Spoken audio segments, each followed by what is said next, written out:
We throw around the word small a lot in the beauty industry, particularly when it comes to indie or independent beauty. So think small batch, small brand, small business. But here's the thing. Small is relative. For one founder, making 100 jars of moisturizer feels enormous. For another, 10,000 units is a micro launch. So when we say a brand is small, what do we actually mean? And is that mindset sometimes holding brands back? So this question has been on my mind since my conversation last week here on the podcast with Dan Williams, the CEO of Oriane, a contract manufacturer that works with both indie and established beauty brands in the UK and US.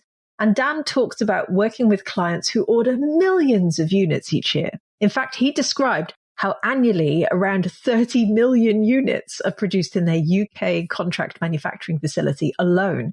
But he also talked about those beauty brands who are considered small accounts at 10,000 or 20,000 units per product. And yet I know founders in our Formula Botanica community who would find a minimum order quantity of 250 genuinely overwhelming. So in this episode, I want to unpack what small really means in beauty, not just in numbers, but in mindset. Because if we want to support indie beauty in all its forms, we need to stop equating small with no impact and start seeing small as having the potential to be mighty. Hi, it's Lorraine Dallmeier, chartered environmentalist, biologist, and CEO of the award-winning online organic cosmetic formulation school, Formula Botanica. I host the Green Beauty Conversations podcast, which has had well over 1 million global downloads, and these are my Green Beauty opinions, where I share my takeaways from last week's episode and challenge you to think differently about the beauty industry. If you love hearing my thoughts on green beauty, make sure you subscribe to this podcast so you never miss an episode. So this discussion around small reminded me that the indie beauty sector loves the idea of small. We champion small batch production and handmade products and independent business models. And that is not a bad thing. In fact, it can be absolutely brilliant as a differentiator and also brilliant as a way of disrupting the industry. Being small can be a deliberate, values-driven choice, and it can also allow a beauty brand to be nimble. After all, the big corporates, so-called industrial beauty, if you want to call them that, they're like oil tankers. They take forever to turn around. So being small can allow a brand to speak directly to its customers and get feedback and innovate and fail fast as they figure out what the market wants. But thinking small can become a trap, one that stops brands from growing or innovating or changing the world with the products that they've developed. And this topic made me think about the questions we so often receive from aspiring beauty entrepreneurs who think, why me? Or how can I make a difference in the world? Or does the beauty industry really need another beauty brand? And those questions reflect that line of thinking that a small brand can't make a difference, that one person can't change the world.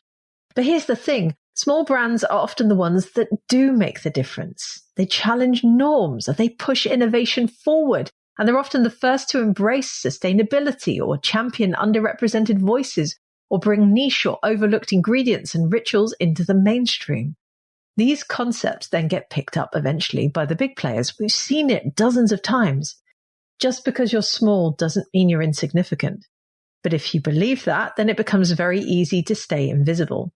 And that's where this conversation around scale gets more interesting, because we're not just talking about physical volume here, we're talking about mindset.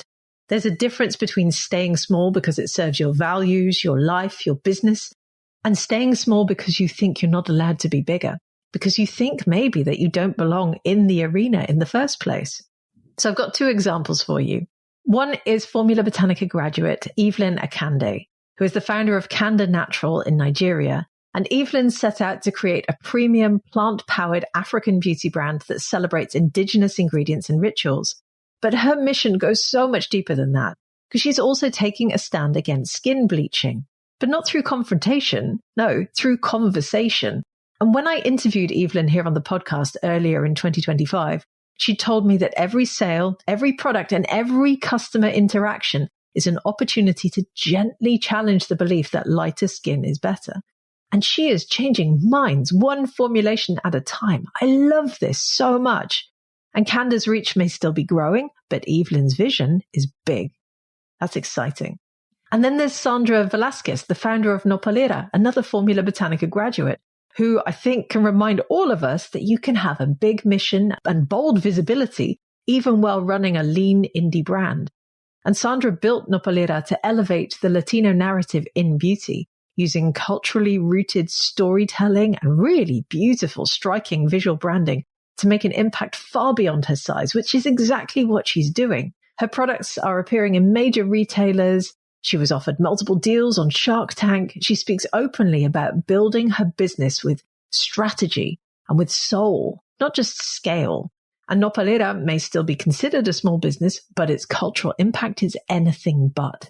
And that's the nuance that often gets lost. In beauty, size is deeply contextual. Just because you're small doesn't mean you're insignificant. But if you believe that, it becomes very easy to stay invisible. And yet, as we've seen time and again, some of the boldest shifts in beauty, whether in sustainability or inclusivity or reclaiming cultural identity, have come from the independent brands that dared to think differently. Small brands don't just have the potential to change the world. Many of them already are. So if you're someone who's been clinging to this label of small in any part of your life or work, ask yourself why. Is it serving you? Is it maybe shielding you? So here's my take and my challenge for this week. Instead of asking if a brand is small, maybe we should ask better questions. Are they building something sustainable? Are they making choices that align with their values? Do they have the potential to have a big impact? Because in beauty, as in life, small isn't always the opposite of big. And sometimes it's a mindset more than a measurement. And whatever your definition is, don't let the label limit you.